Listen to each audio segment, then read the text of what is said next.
The Christmas tree's on fire. Santa's holding the lighter. My parents are both liars. I got gifts but one subscribers. Thanks for the candy basket. Oh God, another jacket. My stocking's filled with acid. Am I dreaming? What just happened? This is not a Christmas. This is not a Christmas song. This is not a Christmas. This is not a Christmas song. This is not a Christmas. This is not a Christmas song. This is not a Christmas. This is not a Christmas song. My neighbors compete to see who can put up more blinding lights. Hello! Yay! You like the video? Do you think the video was good? Did you like it? Did you enjoy it? Did Very you? much. Yeah. So, if anybody's listening at this particular point, we're here. It's Christmas Eve. Yay! And we're going to do some reading of some stories. And what we've got on tonight is the Mr. Bill. Thank you to Bill for being here and co-hosting with me today. Say hello, Hello. Mr. Bill. Hello. So what we're going to do is, we haven't done this for a long time, so we're a bit out of practice. We used to do it all the time. We used to kind of like do like clip videos and have a bit of a laugh along with our friend Baptist Mike and the whole team. It used to be absolutely awesome, didn't it? But of course, you know, things move along and, you know, life and that sort of stuff. Hey, we do have some people here. Rose and Jeannie and Critical are here. Oh my God! Hi, guys. Hello, Rose, and hello, Jeannie, hello, Critical. Thank you so much for being here. Oh my goodness, I'm so glad you're here. Oh, I haven't put the chat on. Nuts. See, told you I'm out of practice. I got it up. I see it. It's all good. Got it up. Sorry. Wow. I know, right? Starting early. What can I say? What can I say? But Worms. Worms? Oh my God, yes, we need to do that. Wow. Playing Worms was fantastic. I We've miss done it that so forever. much. We haven't, and also our rigs are a lot stronger now. Like, our computers are a lot stronger and a lot better now. Yeah. So by all means, we can do Worms again if that's okay with you, Mr. Bill. What do you reckon? Absolutely. Absolutely. Yeah, I'm totally down. 9 a.m. Christmas. Merry Christmas, Rose. What do you reckon? Absolutely. Morning. Sorry about the feedback there, because I'm watching on my video as well. Yes, you see, this is the thing. What we're going to try and do over the Christmas season is to do 2 reads a day, 8 in the morning, 8 at night. So that way we can hopefully read to pretty much different time zones, and it kind of like works for everybody. And if you don't get the live, it'll be on the podcast list on here. So yes, and I hope you liked the video that I made, because that's the first AI video I've actually made, and I really quite like it because it's daft as anything. But we're really quite lucky as well today, because Bear is fantastic at reading the night before Christmas.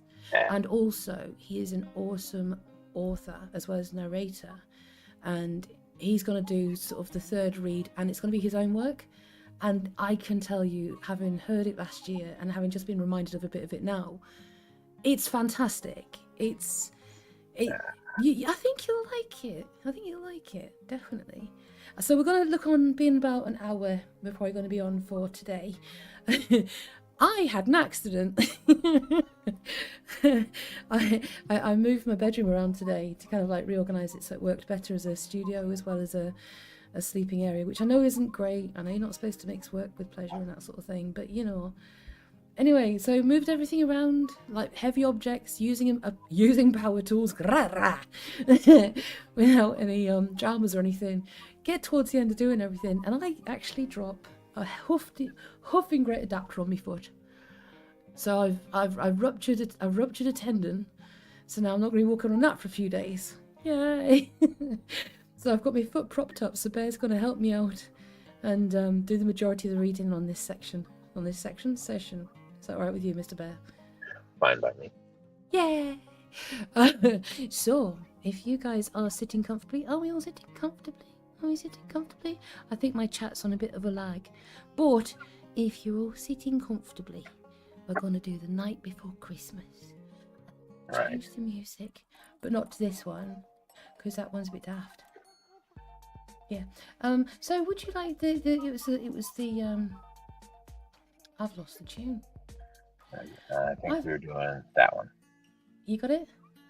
Hey, okay. See, there you go. It's good that he's here and he can do these things. Yeah, I've got a big lump on my foot and it's really painful. And I've got the bruise is actually an exact square, which is quite fantastic. It kind of like stops at the line of my toes, which it's the foot that I broke in 2018. So yeah, yay. It'll be alright, I'll be fine. But anyway, enough about me. Sorry about this. I hope you're all doing well. Please let us know in the comments section how you're doing, how things are going. And yes, we will do worms again. It will have to be done. And jolly festive to you, Mr. Criddle. And Jeannie, I'm so glad to see you here. And Rose is here, which is fantastic. And Muggy's here. Everybody's here. I love it. Right. Right. For your delectation, Mr. Bear shall read The Night Before Christmas. Right. So, interesting background that I just recently found out about this. I knew initially that that this was posted in the Troy Sentinel on December 23rd, 1823 by an anonymous author. Later on, it was claimed by Clement Clark Moore, and it's largely attributed to him.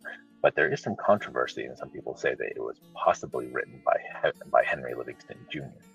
So cheeky little bastard that Clement Clark Moore is just coming in and claiming something that was written anonymously.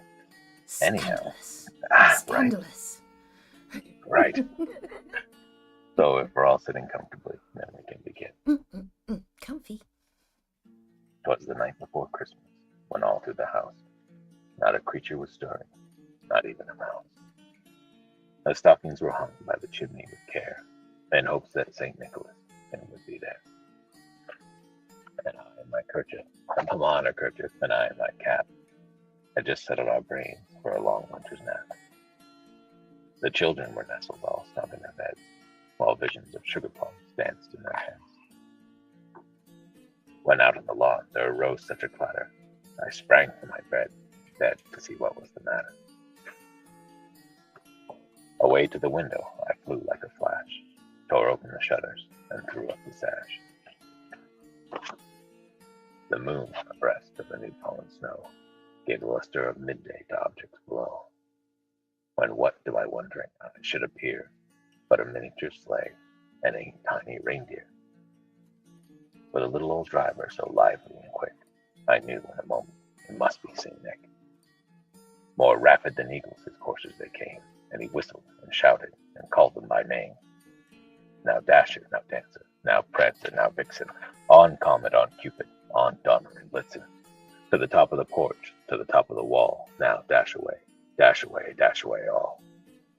As leaves before that wild hurricane fly, when they meet an obstacle, mount to the sky, up to the housetop his coursers they flew, with a sleigh full of toys, and St. Nicholas too. And then in a twinkling I heard the prancing and pawing of each little hoof, as I drew in my head and was turning around. Down the chimney St. Nicholas came with a bound. He was dressed all in fur from his head to his foot, and his clothes were all tarnished with ashes and soot.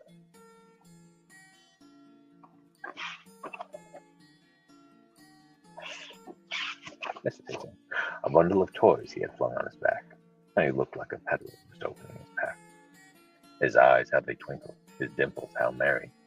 His cheeks were like roses, his nose like a cherry. His droll little mouth was drawn up like a bow, and the beard on his chin was as white as the snow.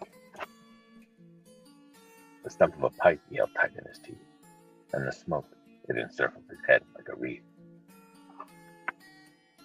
He had a broad face and a little round belly that shook when he laughed like a bowl full of jelly. He was chubby and plump, a right jolly old elf, and I laughed when I saw him, in spite of myself. A wink of his eye and a twist of his head soon gave me to know I had nothing to dread. He spoke not a word, but went straight to his work, filled all the stockings, returned with a jerk, and laying his finger side of his nose and giving a nod, up the chimney he rode. He sprang to his sleigh, to his team gave a whistle. Away they all flew like the down of a thistle. But I heard him exclaim, ere he drove out of sight, Merry Christmas to all, and to all a good night. Yeah. I love how you read that one. And the book as well is so beautiful. And it's nice to have those page turns in it. I really like the authenticity of that. And it's just, I always enjoy you reading that. I really do. It's so... Yeah.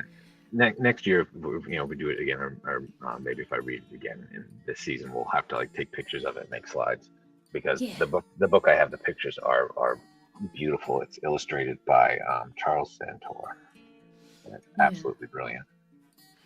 It is gorgeous. But then again, also, haven't you got it on your channel as well? I do, as it happens. If you wanted to look, I do have a reading of it where I have I have a camera over my shoulder as I turn the pages. Yeah, it's really good. What we'll do is we'll put when I do the description of this video, we'll put your channel. We make sure your channel's in there as well. It should be already broadcasting to your channel this live, but also. Oh, you put it on mine.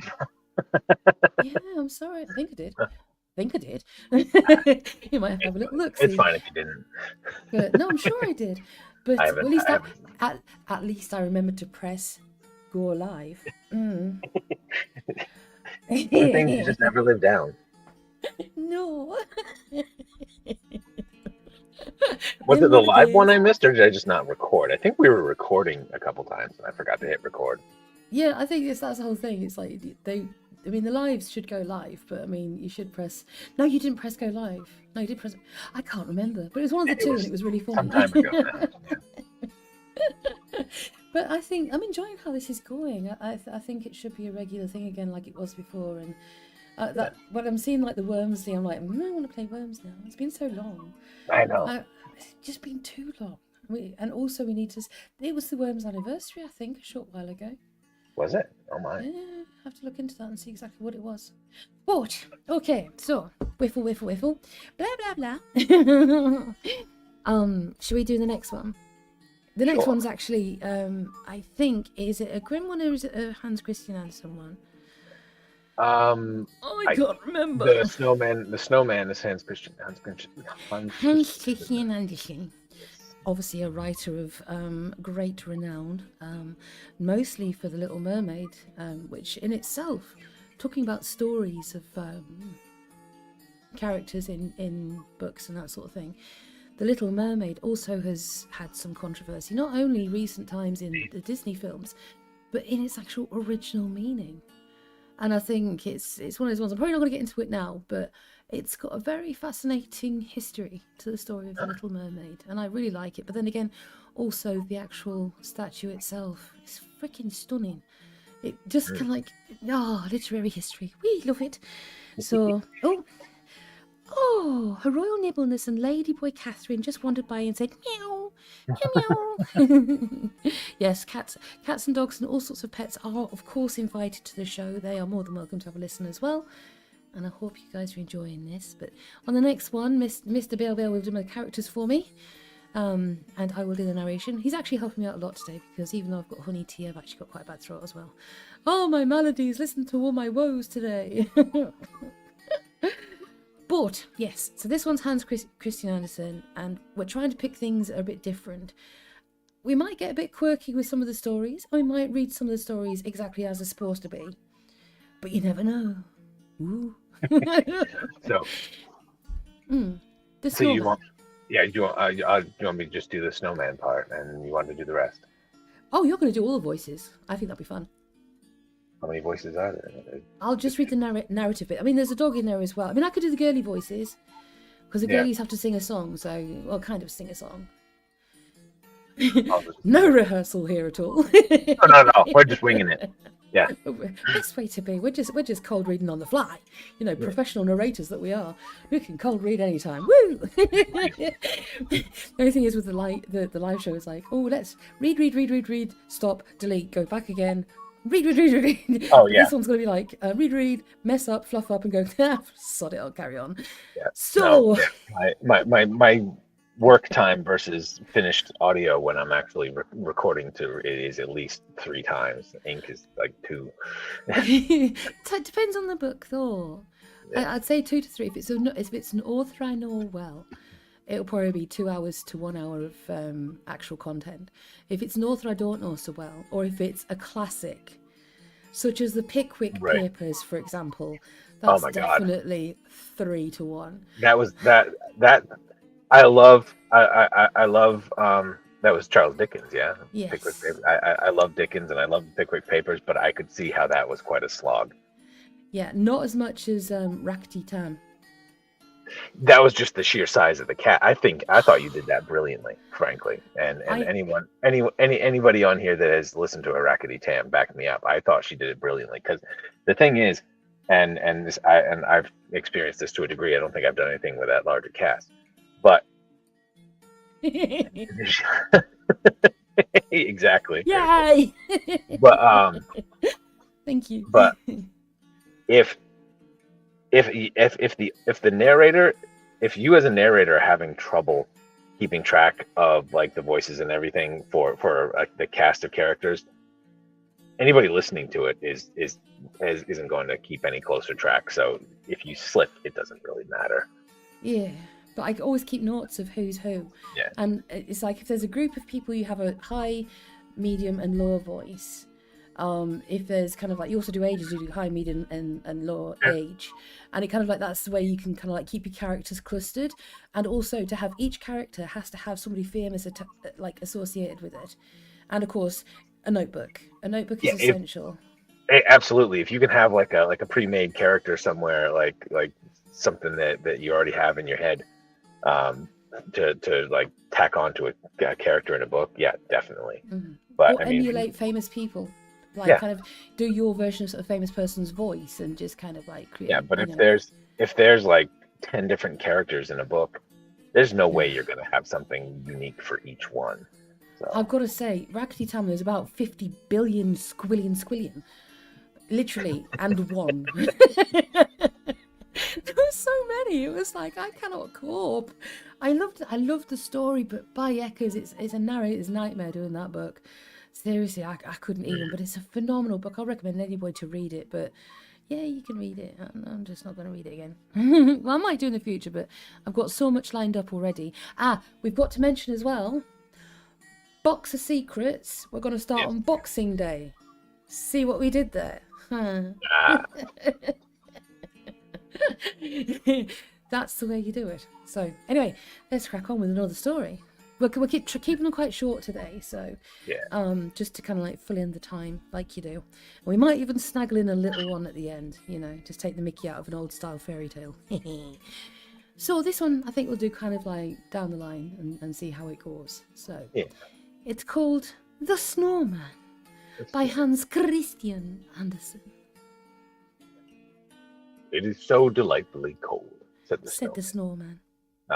That it makes my whole body crackle. This is just the kind of wind to blow life into one. How that great red thing up there is staring at me. He meant the sun. He did. Who was just setting. It shall not make me wink. I shall manage to keep the pieces. Now, this snowman had 2 triangular pieces of tile in his head instead of eyes. His mouth was made of an old broken rake and was, of course, furnished with teeth. I'd imagine it'd be quite big fangs with a rake. He'd been brought into existence amidst the joyous shouts of boys, the jingling of sleigh bells, and the slashing of whips.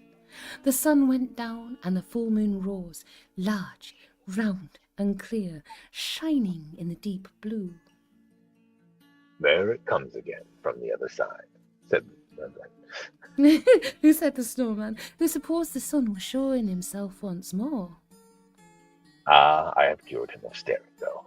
Now he may hang up there and shine, that I may see myself. If only I knew how to manage to move away from this place. I should so like to move. If I could, I would slide along yonder on the ice, as I have seen the boys do, but I don't understand how. I don't even know how to run. Away, away! barked the old yard dog. He was quite hoarse and could not pronounce bow wow properly. He had once been an indoor dog and laid by the fire, and he'd been hoarse ever since. The sun will make you run someday. I saw him last winter make your predecessor run, and his predecessor before him. Away, away, they all have to go. I don't understand you, comrade. Said the snowman. Is that thing up yonder to teach me to run? I saw it running itself a little while ago, and now it has come creeping up from the other side. You know nothing at all, Replied the old yard dog. but then you've only only lately been patched up. What you see yonder is the moon, and the one before it was the sun. It will come up again tomorrow, and most likely teach you to run into the ditch by the well, for I think the weather is going to change. I can feel such pricks and stabs in my left leg. I am sure there's going to be a change. I don't understand him, Said the snowman to himself. but I have a feeling that he is talking of something very disagreeable. The one who stared so just now, and whom he calls the sun, is not my friend. I can feel that too. Away, away! Barked the yard dog, and then he turned around 3 times and crept in his kennel to sleep. Now, there really was a change in the weather. Towards morning, a thick fog covered the whole country round, and a keen wind arose. It blew right up your skirt and it cut through your legs, so that the cold seemed to freeze one's bones. But when the sun rose, the sight was splendid. Trees and bushes were covered with hoarfrost, and looked like a forest of white coral, while on every twig glittered frozen dewdrops. The many delicate forms concealed in summer by luxuriant foliage were now clearly defined, and looked like glittering lacework. From every twig glistened a white radiance. The birch, I almost misread that, waving in the wind, looked full of life, like trees in summer, and its appearance was wondrously beautiful. And where the sun shone, how everything glittered and sparkled, as if diamond dust had been strewn about, while the snowy carpet of the earth appeared as if covered with diamonds. Diamonds shine bright like a diamond, from which countless lights gleamed, whiter than even the snow itself. This is really beautiful, said a young girl, who had come into the garden with a young man, and they both stood still near the snowman and contemplated the glittering scene. Summer cannot show a more beautiful sight, she exclaimed, while her eyes sparkled. And we can't. Go ahead. And we can't have such a fellow as this in the summertime, replied the young man, pointing to the snowman. He is capital. Go ahead. The girl laughed and nodded at the snowman, and then tripped away. What is she, freaking Billy Goat's Gruff? And tripped away over the snow with her friend in inverted commas. The snow creaked and crackled beneath her feet as if she had been treading on starch. Who are these two? Asked the snowman of the yard dog. You've been here longer than I have. You know them. Of course I know them, replied the yard dog. He has stroked my back many times, and he has given me a bone of meat.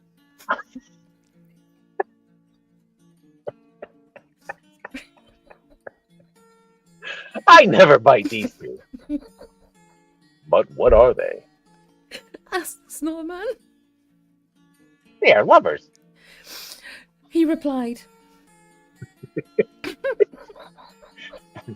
Dog's not the only one getting the bone then. They will go and live in the same kennel by and by. And not at the same bone. Away, away.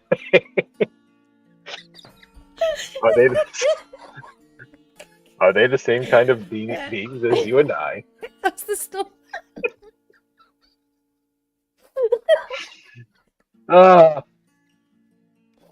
Okay, grown-ups.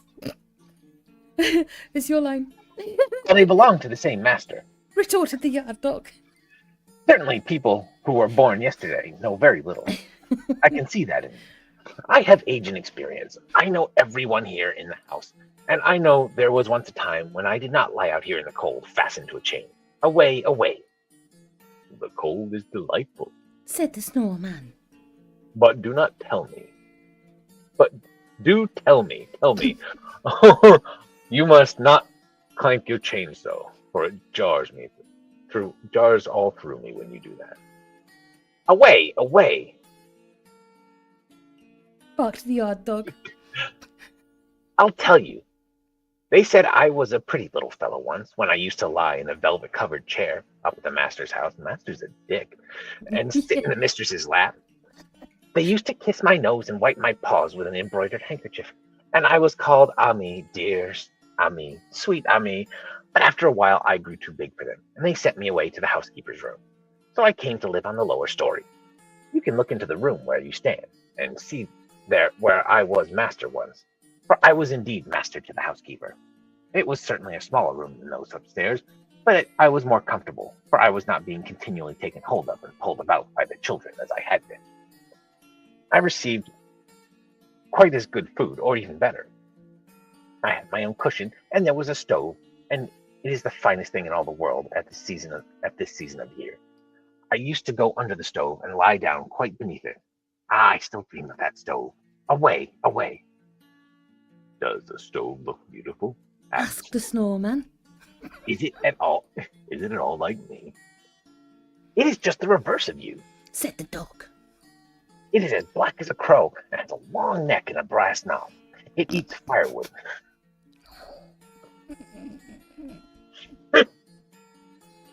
It eats firewood so that the fire spurts out of its mouth. We should keep on one side or under it to be comfortable. You can see it through the window from where you stand. Then the snowman looked and saw a bright, polished thing with brazen and fire gleaming from the lower part of it. The snowman felt quite a strange sensation come over him. I bet he did. It was very odd. He knew not what it meant, and he could not account for it. But there are people who are not men of snow who understand what it is. And why did you leave her? Asked the snowman, for it seemed to him that the stove must be of the female sex. I don't know. Well, how could you give up such a comfortable place? I was obliged, replied the yard dog. They turned me out of doors and chained me up here. I had bitten the youngest of the master's sons in the leg, because he kicked away the bone I was gnawing. Bone for bone, I thought. But they were so angry, and from that time I have been fastened to a chain and not my bone. Well, it's cold. Don't you hear how hoarse I am? Away, away. I can't talk anymore like other dogs. Away. That is the end of it all. But the snowman was no longer listening. He was looking into the housekeeper's room on the lower story, where the stove stood on its 4 iron legs, looking the same size as the snowman himself. I just glanced down and saw Rose said, that derailed fast. Yep. What a strange crackling I feel within me. He said, Shall I never get in there? It is an innocent wish, and innocent wishes are sure to be fulfilled. I must go in there and lean against her, even if I have to break the window. You must never go in there, said the yard dog.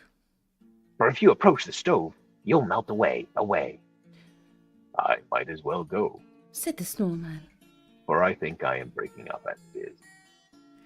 Now during the whole day, the snowman stood looking in through the window, and in the twilight hour the room became still more inviting, for from the stove came a gentle glow, not like the sun or the moon, no, only the bright light which gleams from a stove when it has been well fed. When the door of the stove was opened, the flame started out of its mouth. This is customary with all stoves. The light of the flames fell directly on the face and breast of the snowman with a ruddy gleam. I can endure it no longer, said he. How beautiful it looks when it stretches out its tongue. Oh my. Oh dear. Goodness gracious. So forward. The night was long, but did not appear sore to the snowman, who stood there enjoying his own reflections and crackling with the cold. In the morning, the window panes of the housekeeper's room were covered with ice. They were the most beautiful ice flowers any snowman could desire, but they concealed the stove. How very dare they! These window panes would not thaw, and he could see nothing of the stove, which he pictured to himself, as if it had been a lovely human being. The snow crackled and the wind whistled around him. It was just the kind of frosty weather a snowman might thoroughly enjoy, but he did not enjoy it. Ooh. How, indeed, could he enjoy anything when he was stove sick? Oh my God, that was a reach. That is a terrible disease for a snowman. Said the yard dog. I suffered from it myself, but I got over it. Away, away. He barked, and then he added, The weather is going to change. and the weather did change. It began to thaw. As the warmth increased, the snowman decreased. He said nothing and made no complaint, which is a sure sign. One morning he broke and sunk down altogether, and behold, where he stood, something like a broomstick remained sticking up in the ground. Well, all this talk of knobs and stuff. It was the pole around which the boys had built him up. Ah, now I understand why he had such a great longing for the stove. Said the yard dog. Why, there is a shovel that is used for cleaning out the stove fastened to the pole. The snowman had a stove scraper in his body. That was what moved him so. But it's all over now. Away, away. And soon the winter passed. Away, away. Barked the hoarse yard dog, but the girls in the house sang. Come from your fragrant home green time, stretch your soft branches, willow tree. The months are bringing the sweet springtime, and the lark in the sky sings joyfully. Come, gentle sun, while the cuckoo sings, and I mock his note in my wanderings. And nobody thought any more of the snowman. No. I'm a bit disappointed in the ending of the actual writing, but I think the actual content was quite enjoyable. I wasn't expecting quite so much references to knobs and stuff. That was quite unexpected. I've missed all this chat. Oh my God. Yay! Yet, Jeannie, seriously, Rose's cat stories are the best cat stories ever. They are so good, feline fine. Oh, hey, D. Crittle, I'll not have anything said about the Channel 4 snowman. Raymond Briggs is a legend, and the only thing that ruins a snowman is the song. I suppose it goes with it, but meh. Okay, how to know the difference between snowmen and women? Look for stopwatch.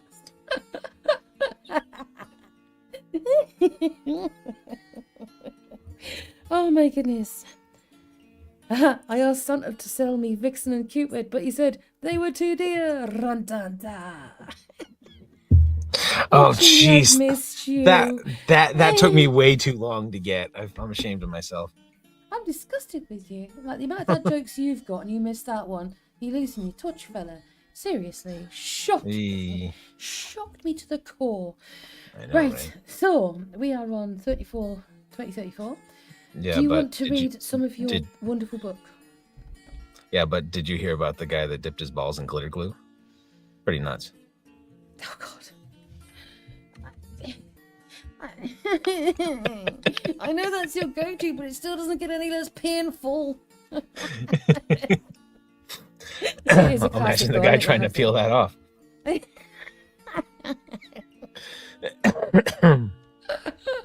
Okay, everybody has a free go. If you want to put a dad joke in the comments, you're more than welcome, but I can't promise that I will like them or even laugh. The pain. The pain, the anguish. Yes, indeed. So, should we do do you want to do a bedtime story one, or do you want? I think we should do your one. I really, really, really like yours. I do mind. Like, even if you do a chapter of it, that'd be awesome. It's just the short story part. The the part that's just not part of it. It's just something that was a conceptual thing. But give me 1 minute and I'll be right back. Oh my god! A short intermission. We'll tell you what, while you do that, I might see if I can do something really daft. Oh my goodness gracious. He's flung this on me. I wasn't expecting it. So I'm going to have to get the bedtime storybook out and see if there's anything ridiculous and short in there to fill in the time until he comes back. Oh no. Oh my god. Have we got anything that's just like 2 pages long? Dun, dun, dun, dun, dun, dun, dun, dun. Gorilla! Haha. 3 pages. There's a grasshopper and the ant. Oh, the boy who cried wolf. We like this one. Okay, I'll do a really quick one while he's going to probably adjust his sensibilities. Right then, my lovely beans. Let's have a go. The boy who cried wolf. Once there was a boy who lived in a village in the countryside. Now, he was always looking for things to entertain him because he had ADD and would quickly tire of any activity that was given to him. One day, his parents had had enough of him complaining that he was bored, so they sent him up onto the hillside to watch over the flocks of sheep that grazed there. If you want to do something, then you can do something useful, said his mother. Go find a nice spot to sit and look after the sheep. The fresh air will do you good, and you can call us if anything happens. Reluctantly, the young boy went off up the hill and found a spot of soft grass under a tree to sit on.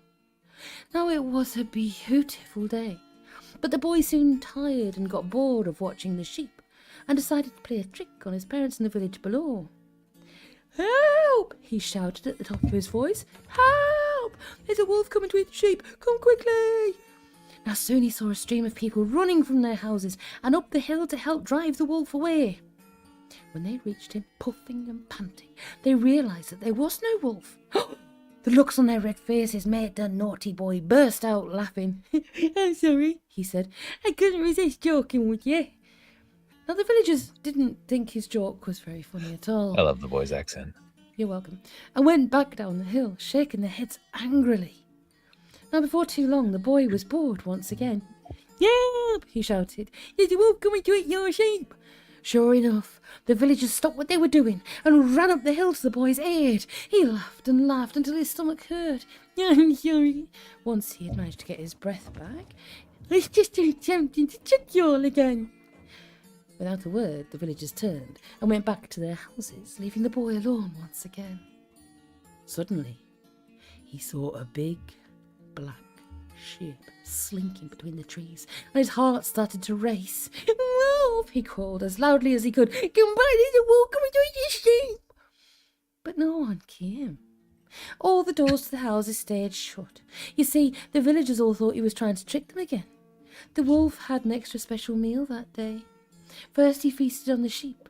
Then he finished his lunch by gobbling up the naughty boy, who cried, Wolf, serves a little bugger right. Dark. Dark, true, but he was a little... It serves him right. You don't go crying wolf and then expect to be saved when it comes and gets you. Mm-mm. When it comes and gets you. Well, yeah, we got to base it in Yorkshire now and again. Oh, hold on. Before we get onto your chapter, we've got the dad jokes coming here. Uh-oh. Right, here we go. So, a lonely snowman looking for some hot love, that will melt his heart. Ah! Rose says, Genie, are you trying to get kicked off for dad jokes? Dick Crystal is like, the pain. Genie's like, it must be tiring trying to count sheep. Ah! And Rose is saying, the first time I've heard that story based in Yorkshire, do you know what? When it comes to any fairy tales, fairy stories, I will base them wherever I flipping well please. Especially with regards to sheep. Come on, where else would they be? New Zealand. New Zealand, yeah. I suppose. See what I did there, Rose? Do you see what I did there?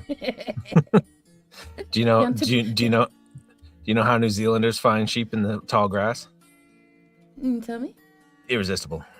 I think that's the same for anybody, really. Wales, New Zealand, some parts. Whoever of you want to pick Australia. on at the time. Yeah, the West Country. West Country. You let off the Welsh today. Yes. Exactly. I will, but I've got to say my favourite Welshman, apart from most of the Wales rugby team, is actually Rod Gilbert. Rod I Gilbert. absolutely love him, Yeah. and any time I try and do a Welsh accent, I always end up sounding like Rob Gilbert, sounding like I'm very angry. They want he's two the angry Welshman. potatoes, not one. They want two. One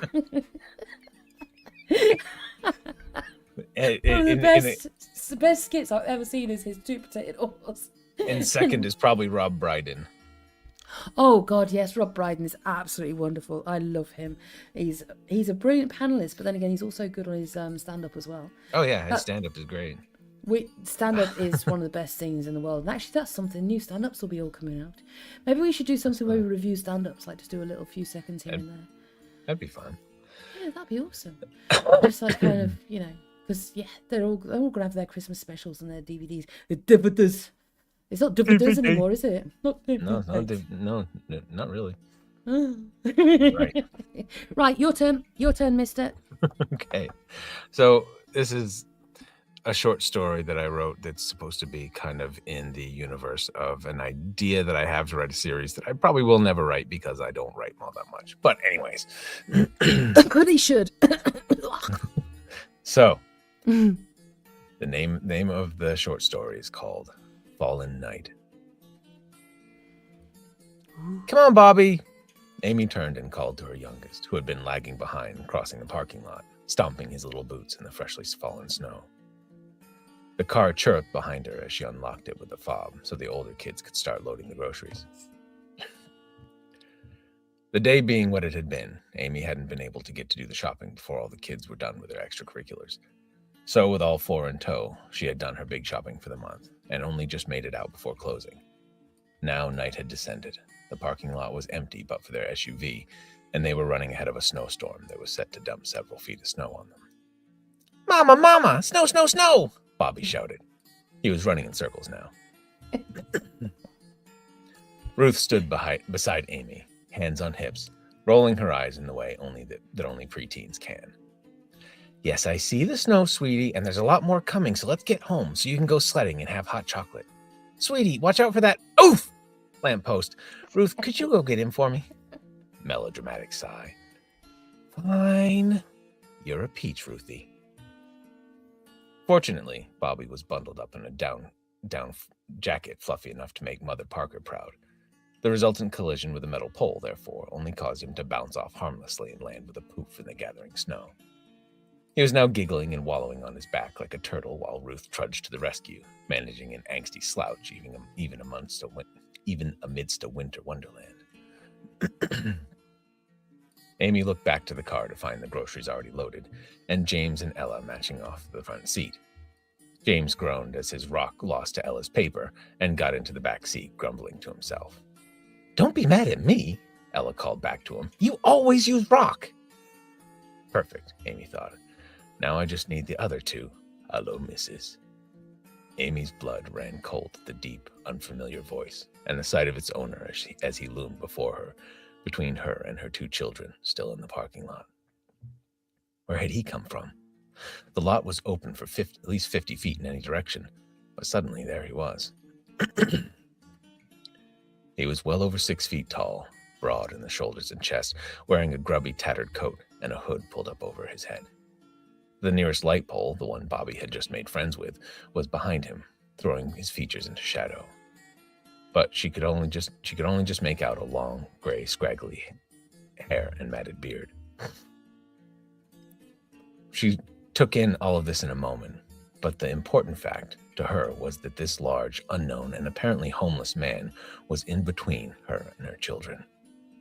A quick glance beyond showed that Ruth had clocked him as well, and was standing stock still, holding Bobby by the hand. Good to see the stranger danger talks hadn't been in vain. Bobby was trying to catch snowflakes on his tongue.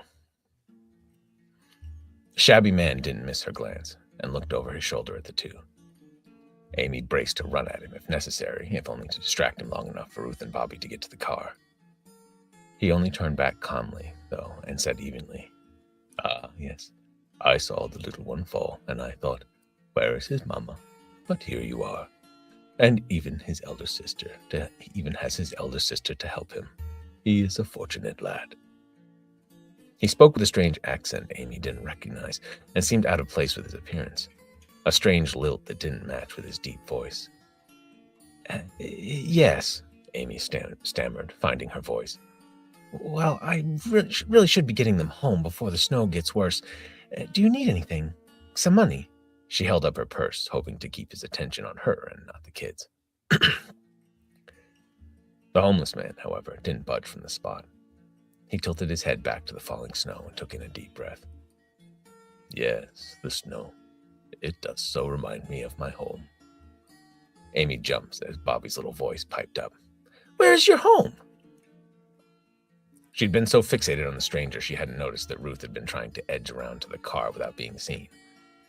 Bobby, however, had finally spotted the large man, and as was Bobby's nature, decided that this hulking, dirty, homeless man that had Amy's mom instinct screaming at her was his new best friend to chat with.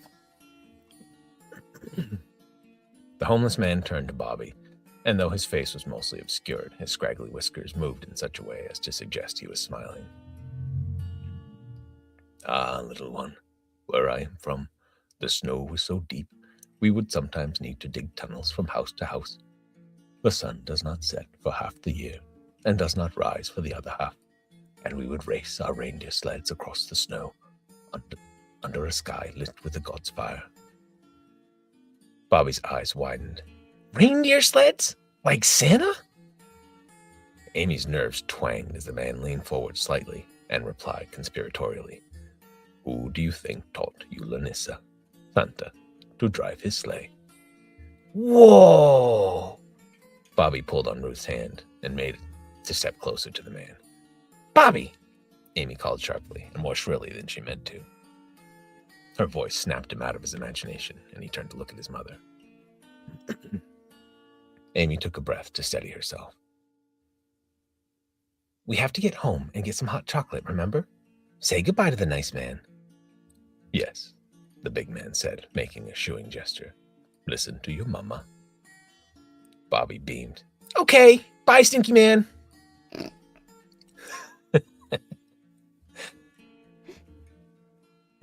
Ruth, keeping hold of Bobby's hand, pushed him along with the other as she hustled him to the car. There was the sound of the car door opening and James's worried voice calling, Mom? Stay in the car, Amy called back, without looking away from the homeless man. Now she had to figure out how to get back to the car, around to the driver's side, and get in without turning her back on him. She took a step back. He took a step forward. Well, she said, continuing to move obliquely toward the car and safety. Thank you for your concern for my son. Are you sure you don't need anything? He matched her step for step, his longer pace bringing him slightly closer with each. I have all I require. You are very kind, he replied. We must look after the little ones, must we not? His voice seemed to be strained. And now that he was nearer, and the light at a different angle, she could see the strain on his face as well. Shit, Amy thought. Well, goodbye then. Merry Christmas. The stranger inclined his head. God you, Mrs. And farewell. The door handle was within reach. It was now or never. Amy lunged for the door, jerked it open, and slammed it shut as she leapt in. Somehow she managed to get the keys in the ignition with her shaking hands and start the engine. Her rearview mirror showed the homeless man bathed in the red of the taillights, raising a hand in response to Bobby's enthusiastic waving through the rear window. Ella looked to Amy with concern. That was weird. They're usually panhandling if you see homeless people around the supermarket, but he didn't take any change. He said he knew Santa Claus, Bobby stated matter-of-factly. Ella shot Bobby a dubious look. Amy kept watching the strange man as they drove off into the gathering storm. The last she saw before he was obscured by a swirl of snow was him squaring his shoulders and turning to the side as he reached for something beneath his coat. Now we switch to a first-person perspective from someone else. My cudgel cracked the skull of the fifth and final Ratatosk, spraying the fresh snow with its foul blood. I have been tracking this mischief of corrupted spawn of the great Ratatoskr for nearly a week, but the little bastards were adept at evading capture, even in the snow that had fallen. It was only by the barest luck I had caught up with them at all. Good luck for me and whomever they may have preyed upon, but bad luck for the poor soul whose battered husk lay behind me. I drew runes of purification and white fire upon the demons' bodies to dispose of their corpses, and turned sadly to Ulf's torn body. Once the greatest among our order, cast out for defying an unjust edict, a legend reduced to a cautionary tale. His footprints were mingled with those of several children in the parking lot, a woman's prints amongst them, all swiftly fading in the heavily falling snow. 2 of the children had strayed too far away. She would have been unable to protect them. Ulf would have seen that. He must have used the very last of his waning influence to hold the beast at bay, while the family who never knew who saved their lives got to safety. I lifted him gently and reverently borne away the remains of one of the greatest heroes the world had ever known, and to give him the final honors he so richly deserved. Love that story so much. Bobby's my favorite character, I think, definitely.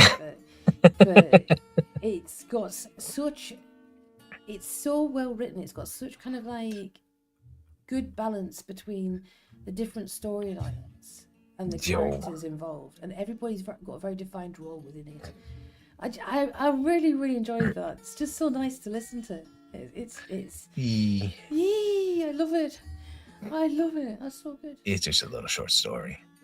I think we should hear more of your short stories. I think they're awesome. Hey. I highlighted Jeannie's joke because it's fantastic. I think you need to read it, Bear, because I think that's one for you to read. Somerset folk look for holes in female apple trees before you can say anything there.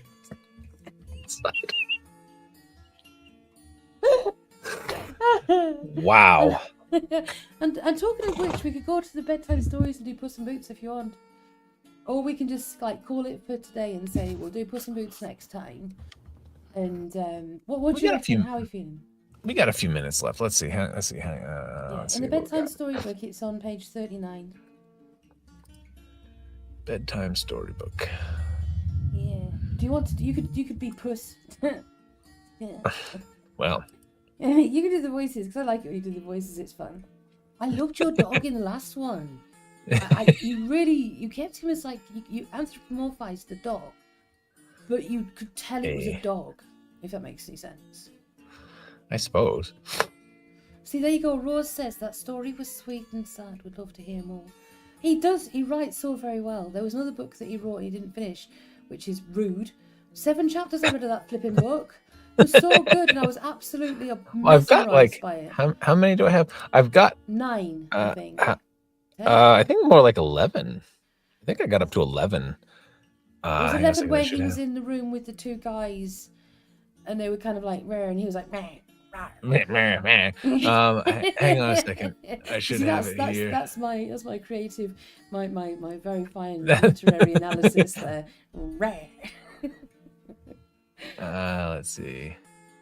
But yes, on his channel, he has done some Reddit stuff, and he's done some of his your books on your channel, isn't it? Yeah, I was say I got up to. Oh no, you're right. Chapter 9. Yeah, you should be able to link to Bear's channel from this channel. Yes. Like literally, he's got so much good stuff on there, and his shorts are pretty hilarious too. But yeah, I've got it's under the playlist short stories. I've got all the chapters that I have done of whole up to chapter 9. Yeah, it's definitely worth a listen. I really enjoy that story. It's really good.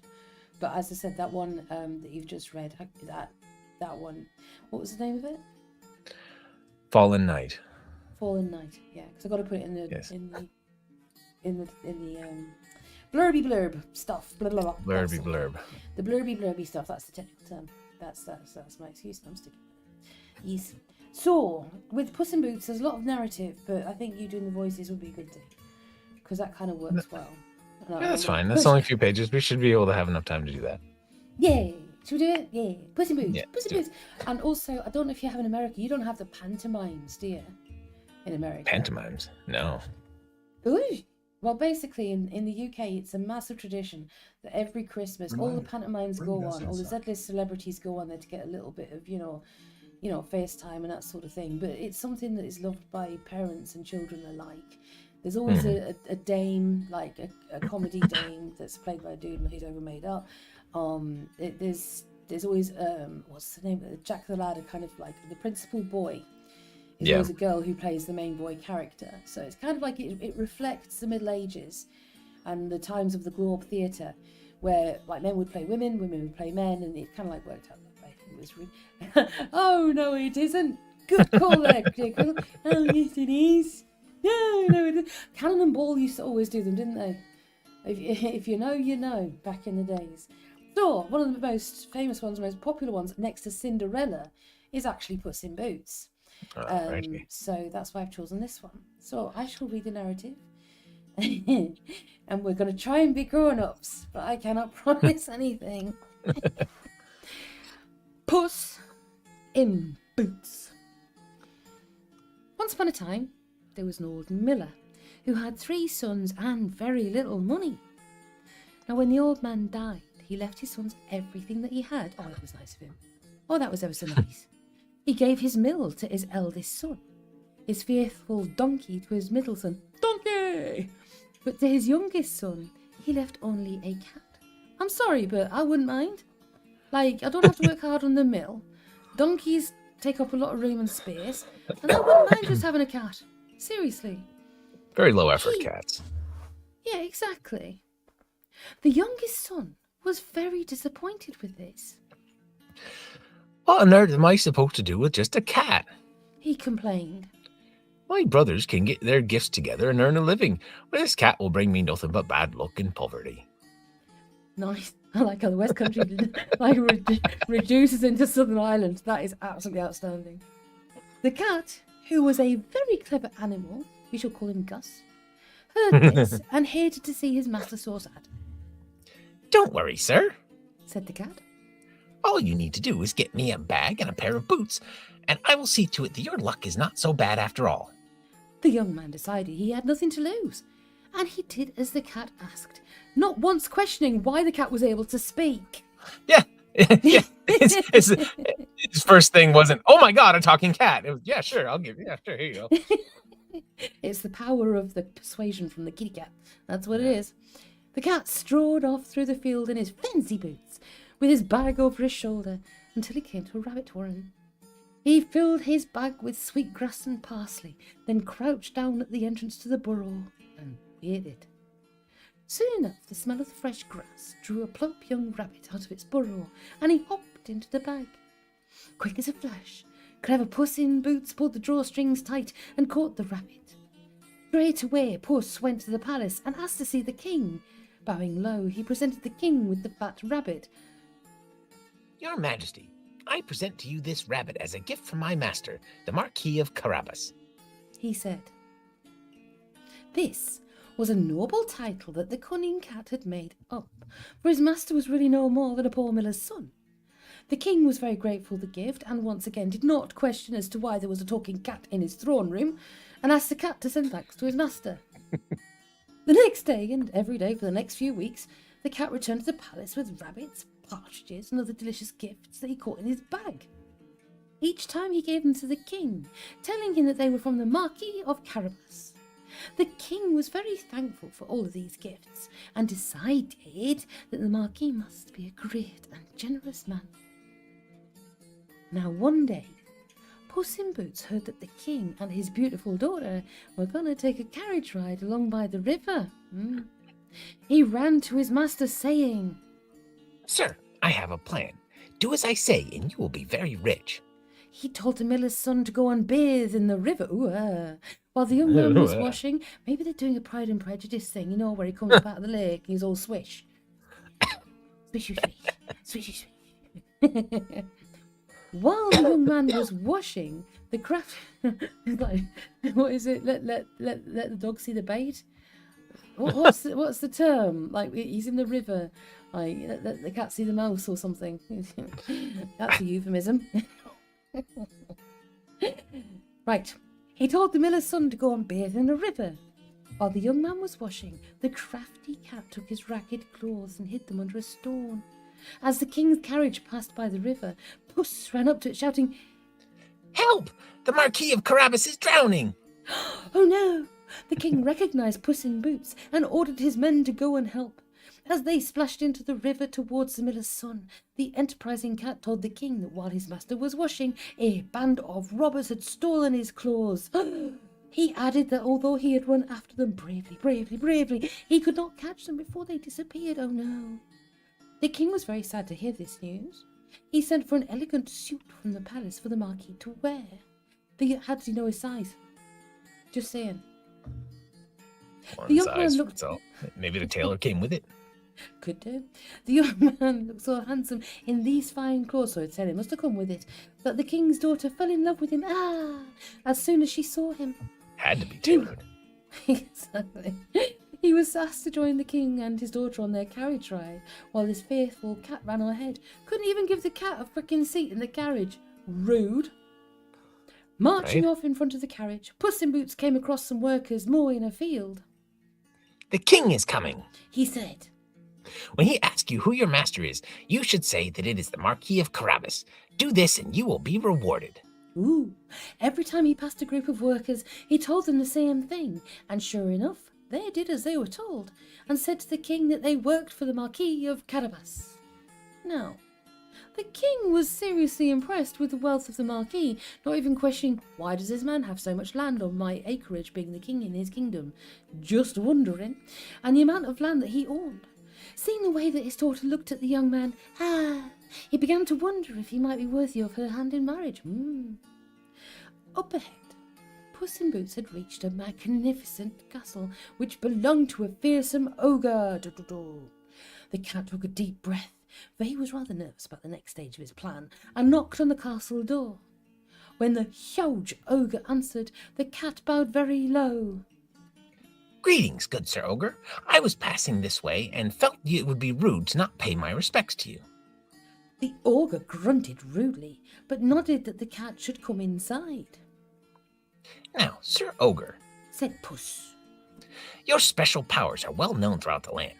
I have heard that you are able to turn yourself into any animal, be it lion or elephant. That is certainly correct, and I know of no other with powers as wondrous as mine. Boasted the ogre. Well, Said Puss with a glint in his eye. I have a challenge for you.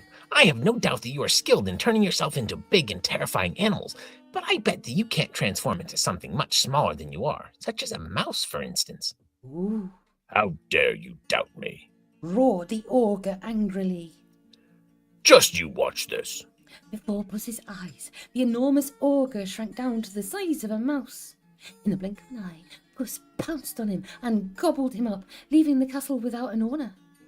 Puss in Boots opened the door of the castle wide, just in time to see the king's carriage pull up outside. Welcome, your majesty, to the castle of the Marquis of Carabas. He said. You and your lovely daughter are welcome here as long as you like. The king was so pleased with what he had seen, because he was a very material king by the looks of it. And clearly he mustn't have had very much for himself, seeing as he was actually pleased with just some rabbits and bread and whatnot. The king was so pleased with what he had seen that he made up his mind to make the Marquis his son-in-law, without consulting his daughter, of course, because then were the days. He invited the young man back to the palace and arranged for him to be married to his beautiful daughter from the very same nation. Might be beautiful, but then again, empty vases. The miller's son was overjoyed, of course he was, and he was forevermore known as the Marquis of Carabas, and he and his bride lived together very happily. Well, that's something at least, I suppose. I guess she learned to love him. He never had to worry about being poor again, and all thanks to his clever Puss in Boots. Merry Christmas, virtuous! Sorry. And the moral of the story is to have everything you dream of, lie, cheat, and steal. Yay! Yay! Well, how else is a cat gonna operate? Seriously. Yeah, well, they're supposed to be sly, aren't they? Sly and manipulative. That's how they get everything they want. Exactly. So that's where the Marquis of Carabas from Neverwhere got his name. Yes, indeed. And that is a reference to Shrek, Never. I think. No, Neverwhere. That's isn't that that's Neil Gaiman, isn't it? Yeah, it's. Oh my God, how did I not know that? Well, my brain. Yes, You know. I forgot that was the name. Was his name? Yes. Yeah, that was a long time ago since I read that. Indeed, and I've actually got it over there on my bookshelf that I just moved around today. And Genie, I love it. They can understand the cat talk, but do not ask meow. I love you guys. So, Virus, yes. So this is probably the triumphant return of our lives, hopefully. I'm going to be here all over Christmas, and Bear will be visiting now and again when he's able to, because obviously there's a bit of a time difference between our two continents. But we've got lots of probably like bedtime fairy stories told in our unique style, which is very rarely actually following the narrative of the story because, well, you know. Box of Secrets starts on Boxing Day, and it's going to be probably 8 in the morning, 8 at night. Might be one, might be both. GMT. Yeah, GMT, of course. We can work around and do some other times as well, because obviously it's that whole week between Christmas and New Year. And then after New Year, then we shall have a little chat and see if we can do, what was it, Sunday evenings, wasn't it? We could do Saturday nights, or, you know, just kind of like a time that works for everybody. Farewell to you too, Jeannie, and we hope we see you again soon as well. We're going to try and do this a lot more regular again, because I like the way that we're doing it in this way. So, yes. So, my lovely beans, we've run over a little bit. It's 10 minutes over, but exactly. Interpretation is always the best way to read a story. Yes. Definitely. And as many weird voices as you can get and elaborate voices. How you make it yours. Yes, exactly. Make it your own story. Please excuse my cat Zena making noises in the background, but at least she chose the end of the live to make those noises. So, I love you all dearly and appreciate you all very, very much for being here. And it's Merry good night Christmas, from everybody. me. Yes, Merry Christmas, everybody. We'll see you tomorrow morning. Well, I will, definitely. And we're going to do the 2 Ronnies. It's good night from me and it's good night from him. So, yes, it's good night from me and... Good night from him. There you go. Her. Merry Her, Christmas. as it See you happens. soon. Merry Christmas, everybody. Yes, Joyeux Noel. Feliz Navidad. You can't say that God without Jule. laughing. Yes, God Jule.